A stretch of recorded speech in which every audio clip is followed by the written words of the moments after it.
好多人喜欢养仙人球，特别是那种彩色的，带着红色、带着黄色，非常的漂亮。但是呢，我们去买彩色的仙人球，买回来以后在家中很难养活，因为我们买到苗子买的不对。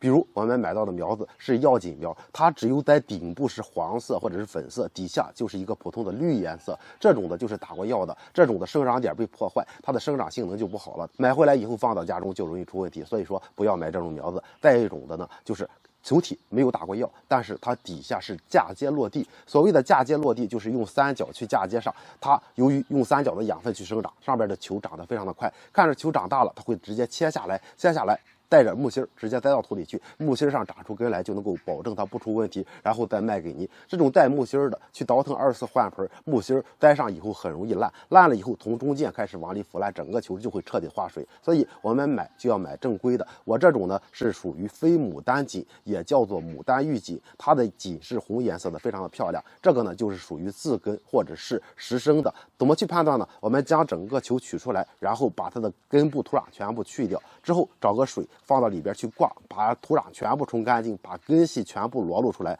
裸露出根系来以后呢，我们就要看看它中间是不是有一根硬的木质部。如果说中间没有硬的东西，没有一个圆的木头像木头棍一样的东西，那么这就是自根或者是用种子播种的苗子。这样的苗子在家中栽种就不会出问题了。那么买到这种苗子应该怎么栽种呢？我们洗根。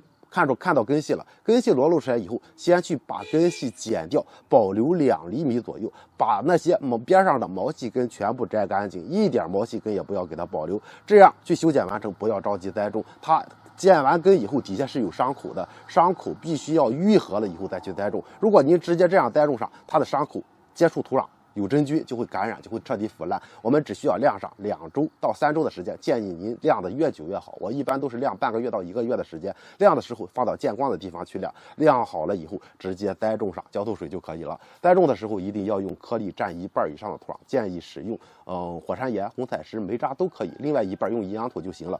花盆一定要小，比如这个仙人球是5厘米的，我们可以用8厘米的花盆；这个仙人球是7厘米或者是8厘米的，我们可以用10厘米的花盆。只要比它的球流出外围流出1-2厘米来就可以了，这样逐渐的增加花盆，只要长满了再去换盆，它用好的土壤浇水，保证干透浇透，多见光照，它就能够正常的生长，不会烂根，到时候就能够开出漂亮的花来。这就是我们买的时候怎么去换盆，怎么去挑选的方法哈。